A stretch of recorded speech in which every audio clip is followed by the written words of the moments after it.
Generative AI is a topic that elicits strong opinions. Even the Pope felt the need to weigh in. For authors, there's a real threat of having your hard work drowned in a tsunami of slop.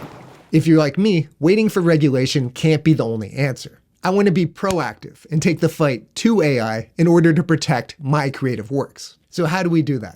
After spitballing some strategies to combat AI, here's what I came up with. We can write really, really good human-authored work and hope for the best. Wait for the AI bubble to burst. Weaponize copyrights in a way that increases their value while also attacking the unprotected status of Gen AI. And finally, pressure platforms through collective action. Let's take a look at these one at a time. I don't think people should ever stop creating what they believe in, but you also have to be realistic. In respect to writing, we're already at the point where in short passages, it's hard for people to detect what's Gen AI and what's human authored. Based on the way technology is advancing, I think it's reasonable to assume that gap's going to close even further. There's also the dilemma, if you create an amazing work, AI can just scrape it and incorporate it into its language model. So I think fighting to protect access to your works is going to become more and more critical. That said, I don't think starving AI is going to work. AI companies are hiring writers to train their models. I have pretty strong opinions about that. I think it's essentially scab work. I totally understand the economic reality of the situation. It's really hard to make money as an author. But in my mind, this is very short-term thinking. You're actively aiding something that is trying to replace you. Don't stop writing your masterpiece. That's more important now than ever, but that can't be the only answer to the threat of AI. How about waiting for the AI bubble to burst? We've got the Pope out there releasing Magnifica Humanitas, about 40,000 words of AI hate. Here's a brief summary of his stance. Technology is not evil or an adversarial force to humanity. However, technology is never neutral because it takes on the characteristics of those who devise, finance, regulate, and use it. Pope Leo's argument centers around protecting human dignity. And as someone who's faced down a tide of AI slop, I can relate. He also believes it's gravely immoral to subjugate a nation. This message coming from the Catholic Church is a little, you know what, we're not going to get into that. Technology concentrating power into the hands of a few is another one of his concerns. And I agree with that. I think there's this misconception that AI tools open up the creative world to anyone who wants to make something. But there's less attention paid to how these tools were trained and whether they'll be affordable for average users in the near future. So with that in mind, an ethical code for AI must be created. And AI must be disarmed in respect to the threat of dominating humanity. He believes that we can have progress without compromising what makes us human.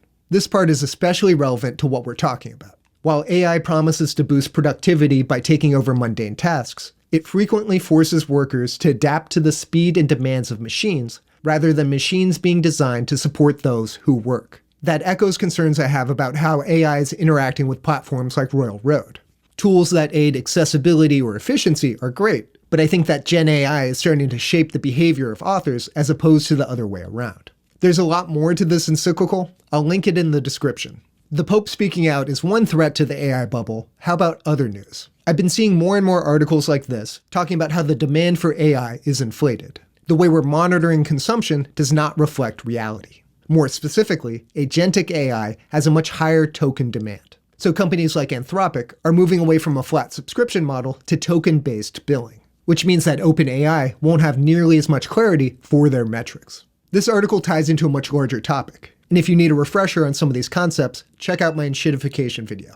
Here's another article suggesting that ads, rate limits, and things of that nature will greatly affect Gen AI in the near future. Currently, AI is very subsidized. The user is not bearing the cost. That makes it appealing to use Gen AI for things like book covers or writing prompts. But what if that cover costs $50? Or you needed to pay for an expensive monthly subscription? I think we'd see the support for it and the justification start to wane. Which is why I keep emphasizing we need to consider all aspects of this. If you fixate on a single facet, you'll miss the bigger picture. AI chatbots are already starting to show this negative enshittification dynamic, and YouTube is claiming that it can automatically detect and label AI content. How effective that integration ends up remains to be determined. I suspect there'll be a fair amount of false positives. But when you put all those articles together, there seems to be a more realistic perception of the state of AI. However, there's just way too much money invested in it. I don't think the bubble's going to pop anytime soon. It's like the housing market or the Big Short. The numbers don't make any sense, but so much is propped up on them that the effect of natural pressures is distorted. Trying to outshine AI and waiting for the bubble to burst are very passive responses. What's a more active strategy to fight back? Copyrights are one fascinating vulnerability of AI. This video breaks down the details. But to summarize, the US Copyright Office has made it clear that only human-authored work is eligible for copyright. AI-generated portions can never be protected, but the entirety of a work that incorporates them can be.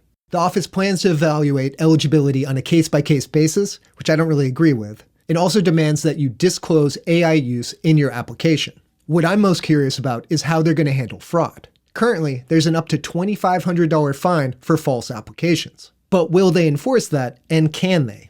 The office is confident, in my mind overly, that they can detect AI. Much of weaponizing copyright against Gen AI is dependent on detection. And currently, there don't seem to be reliable tools that can do that.